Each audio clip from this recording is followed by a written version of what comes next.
Bismillahirrahmanirrahim. Assalamualaikum warahmatullahi wabarakatuh.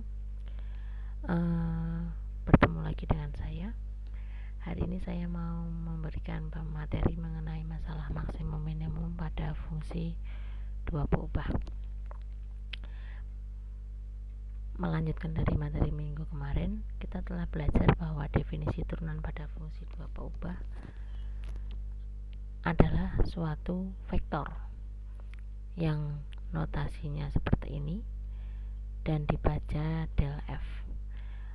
Lebih lanjut, turunan fungsi dua peubah yaitu del F itu adalah vektor yang komponen-komponennya adalah Fx dan Fy, dengan Fx-nya adalah turunan parsial terhadap X dan Fy adalah turunan parsial terhadap Y.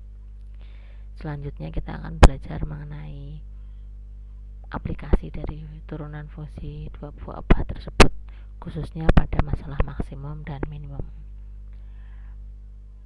Maksimum dan minimum, ada 3 nilai maksimum atau minimum yang akan kita bahas.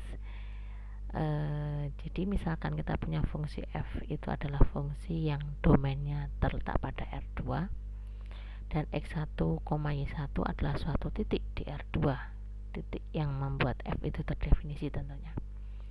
Nah, nilai fx1 y1 disebut nilai maksimum global jika untuk semua xy di R2 berlaku fxy itu kurang dari atau sama dengan fx1, y1. Artinya nilai fx1, y1 itu paling besar dibandingkan dengan nilai xy yang lain. Contohnya seperti ilustrasinya seperti ini. Nah, jadi x1, y1 itu letaknya di sini. Nilai f-nya dia punya z yang paling tinggi. xy yang lain nilai z-nya tidak setinggi dia. Dia dinamakan maksimum global. Selanjutnya, nilai fx1 y1 disebut nilai minimum global jika untuk semua xy di R2 berlaku fxy itu lebih dari fx1, y1. Ini kebalikan dari yang maksimum global tadi. Kalau yang maksimum global tadi nilainya dia, z-nya dia itu paling tinggi. Kalau ini nilainya dia, z-nya dia itu paling rendah. Ilustrasinya berarti seperti yang ini.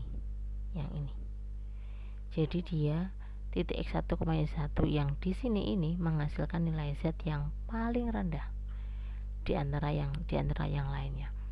Sehingga dia disebut dengan minimum global, absolute minimum. Selain ada maksimum dan minimum, ada juga nilai ekstrim. Ekstrim global itu dia bukan maksimum global dan dia juga bukan nilai minimum global. Bisa jadi dia merupakan maksimum lokal atau mungkin minimum lokal atau mungkin dia titik pelana. Maksudnya maksimum lokal, minimum lokal bagaimana? Seperti ini. Jika dia merupakan puncak, dia kayak puncak bukit tetapi enggak yang paling tinggi. Berarti kalau kita gambarnya ini seperti di sini, ini lokal maksimum. Dan di sini ini lokal minimum. Dia paling tinggi tapi hanya untuk sekitar-sekitarnya dia.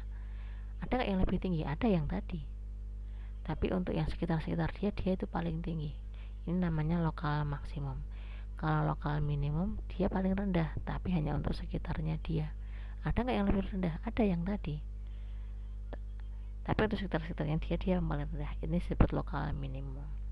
Jadi kita punya nilai maksimum global, minimum global, ada maksimum lokal, minimum lokal, ada juga titik pelana. Penggambaran ilustrasi titik pelana nanti kita gambarkan nanti. Oke, lanjut. Nah, kapan nilai-nilai tersebut terjadi? Jadi nilai-nilai ekstrim tersebut terjadi ketika 1, 2, 3.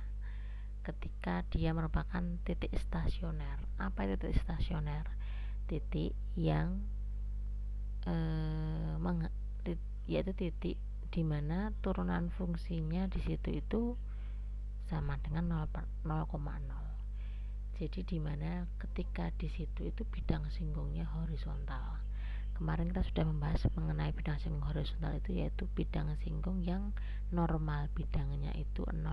Nah, ini. Jadi titik stasioner itu titik yang kalau dia maksimum, coba anda bayangkan, kalau dia maksimum di sini, bidang singgungnya kan pasti juga mendatar kan. Kapan? Kalau mendatar kan berarti kan normal bidangnya 0,0. Jadi titik stasioner itu adalah titik dengan del F nya itu 0,0. Atau mungkin juga dia merupakan titik batas. Titik batas itu kita ngomongin titik batas kalau nanti kita menemui masalah yang melibatkan suatu himpunan tertutup. Atau kapan juga dia mungkin juga bisa terjadi ketika dia itu merupakan titik singular. Titik singular itu titik seperti apa sih? Titik di mana del F nya tidak ada. Nah, karena kemarin ketika kita membahas mengenai turunan fungsi doa ubah, kita nggak ngomongin ada apa tidak ada del F nya, jadi kita tidak akan membahas masalah yang nomor 3. Kita langsung skip ke nomor 1 dan nomor 2 tergantung keperluan. Oke, langsung aja kita ke contoh soal. Sebelum contoh soal,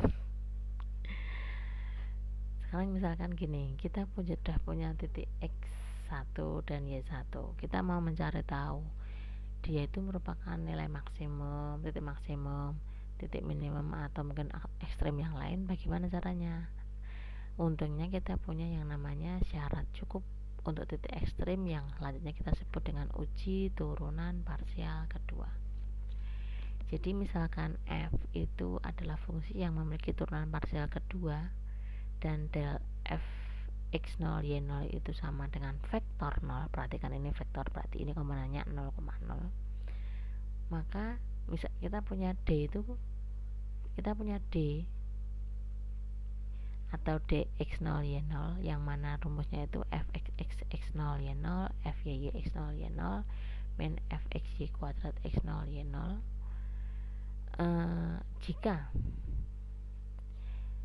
Jika D-nya lebih dari 0, jadi kita nanti kalau mau menentukan apakah dia itu maksimum atau minimum, kita harus mencari dulu semua ini. Kita harus nyari dulu fxx x0 y0, fyy x0 y0, fxy x0 y0, kemudian kita dipakai ini semua untuk mencari nilai D. Nah, nanti jika D-nya ketemunya itu lebih dari 0 dan fxx x0 y0 nya kurang dari 0, maka nilai fx0 y0 itu merupakan nilai maksimum. Kalau D-nya lebih dari 0, fxx x0 y0 nya lebih dari 0 juga, maka F-nya merupakan nilai minimum. Lah kalau D-nya kurang dari 0, maka merupakan titik pelana. Sedangkan kalau D-nya sama dengan 0, maka tidak dapat ditarik kesimpulan.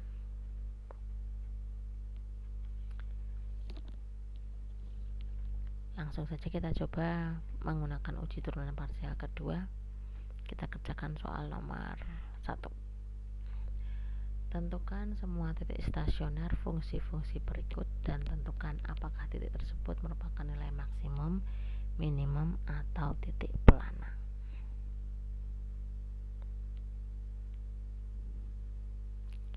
Jadi fungsinya 9 min 2x plus 4y min x kuadrat min 4. Oke, jadi contoh soal yang pertama, kita punya fungsinya itu fxy sama dengan 9 min 2x plus 4y min x kuadrat min 4y kuadrat. Kita ingin mencari tahu titik-titik stasioner fungsi tersebut, kemudian menentukan jenis stasionernya. Apakah dia termasuk yang titik maksimum atau titik pelana. Oke, langkah pertama yang harus kita lakukan adalah mencari turunan parsial F terhadap X dan juga turunan parsial F terhadap Y. Turunan parsial F terhadap X adalah min 2x dan terhadap Y adalah 4 min 8y. Nah, agar mencapai maksimum atau minimum, maka nilai fx dan fy itu harus sama dengan 0,0 seperti yang tadi sudah kita bahas. Jadi muncul dua persamaan. Persamaan pertama, fx x, y sama dengan 0, berarti min 2x sama dengan 0. Dan yang kedua, fy sama dengan 0, berarti 4 min 8y sama dengan 0. Kalau kita menyelesaikan persamaan 1 dan persamaan 2 masing-masing, kita akan peroleh x sama dengan 1, x sama dengan X sama dengan min 1 ya, min 1. Dan persamaan kedua kita akan memperoleh Y sama dengan setengah. Jadi titik yang diperoleh adalah min 1, setengah. Ini adalah titik calon titik maksimum atau minimum yang akan kita cari.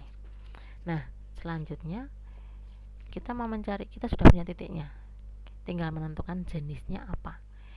Jenisnya kita akan menggunakan uji turunan parsial kedua. Untuk menggunakan uji turunan parsial kedua, kita harus mencari dulu nilai dari fxx, fyy, dan fxy.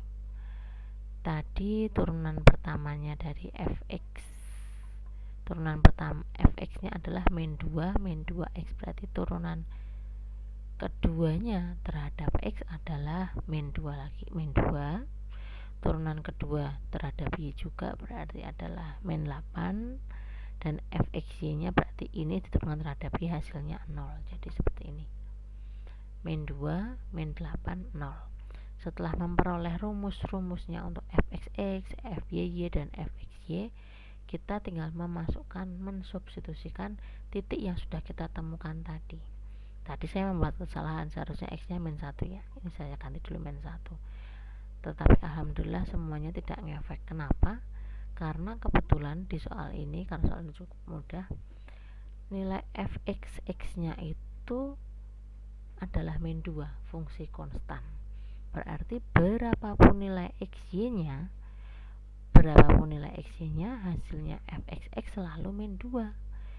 Jadi saya masukkan tadi 1, setengah, ketemunya juga min 2. Nah, ini saya ganti menjadi min 1, setengah juga min 2, karena dia konstan, berapapun nilainya akan sama di semua titik. Begitu juga dengan fyy, min 8, konstan terus, min 8 terus. Jadi ketika xy nya sama dengan min 1, setengah ya min 8. Begitu juga dengan fxy nya 0, berarti ketika xy nya sama dengan min 1, setengah ya bernilai 0. Kita sudah punya ini, dan kebetulan fxx nya karena sama dengan min 2, itu min 2 kurang dari 0. Sudah punya ini semua, tinggal kita masukkan ke rumus D. D1, setengah itu adalah fxx 1, setengah, fyy kalikan 1. Maaf, D1, setengah itu sama aja dengan fxx 1, setengah dikali fyy 1, setengah dikurangi fxy 1, setengah dikuadratkan, yang mana hasilnya min 2 kali min 8 dikurangi 0, yaitu 16, dan mana 16 itu lebih dari 0. Tadi di slide tadi ditunjukkan bahwa jika D nya lebih dari 0 dan fxx nya kurang dari 0, maka dia merupakan nilai maksimum.